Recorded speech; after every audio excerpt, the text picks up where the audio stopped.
വയനാട്ടിലെയും ഇടുക്കിയിലെയും വിനോദസഞ്ചാര മേഖലയുമായി ബന്ധപ്പെട്ട പ്രശ്നങ്ങൾ വനം വകുപ്പുമായുള്ള ചർച്ചയിലൂടെ പരിഹരിക്കുമെന്ന് ടൂറിസം വകുപ്പ് മന്ത്രി പി.എ. മുഹമ്മദ് റിയാസ് തിങ്കളാഴ്ച വനം വകുപ്പ് മന്ത്രിയുമായി ചർച്ച നടത്തും. ഇടുക്കിയിലെ ടൂറിസം പദ്ധതികൾക്ക് വനം വകുപ്പ് തടസ്സം നിൽക്കുന്നുവെന്ന ആക്ഷേപങ്ങളുടെ പശ്ചാത്തലത്തിലാണ് മന്ത്രിതല ചർച്ച നടത്തുന്നതെന്നും മുഹമ്മദ് റിയാസ് പീരുമേട്ടിൽ പറഞ്ഞു. ചില വിഷയങ്ങളുണ്ട്, ആ വിഷയങ്ങൾ പരിഹരിക്കപ്പെടണം. ബഹുമാനപ്പെട്ട MLA ഇപ്പം തന്നെ ചില കാര്യങ്ങൾ ശ്രദ്ധയപ്പെടുത്തിയിട്ടുണ്ട്. ഡയറക്ടർ ഞാനൊക്കെ നേരത്തെ ഇടപെട്ട വിഷയമാണ്. ഈ തിങ്കളാഴ്ച തന്നെ വനം വകുപ്പ് മന്ത്രിയുമായി ഇടുക്കി ജില്ലയിലെ വനം വകുപ്പും ടൂറിസം വകുപ്പും കൈകോർത്തുകൊണ്ട് ചെയ്യേണ്ട കാര്യങ്ങളെക്കുറിച്ച് വീണ്ടും ചർച്ച നടത്തും. നേരത്തെ നടത്തിയതാണ്. ചില ഗുണങ്ങളുണ്ടായിട്ടുണ്ട് അല്ലേ, ചില ഗുണങ്ങളുണ്ടായി. പക്ഷേ ഇനിയും നമുക്ക് ചില കാര്യങ്ങൾ നീക്കേണ്ടതുണ്ട്. അത് PWD ആയി ബന്ധപ്പെട്ടുകൊണ്ട് ചില റോഡുമായി ബന്ധപ്പെട്ട ചില പ്രശ്നം ഇവിടെ വന്നു.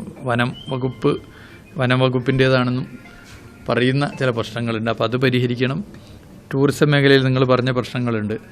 തിങ്കളാഴ്ച തന്നെ തിരുവനന്തപുരത്ത് ഇതുമായി ബന്ധപ്പെട്ട് ബഹുമാനപ്പെട്ട MLA യും വനം വകുപ്പ് മന്ത്രിയും ഞാനും കൂടി ഇരുന്നു കൊണ്ട് കാര്യങ്ങൾ ചർച്ച ചെയ്യും.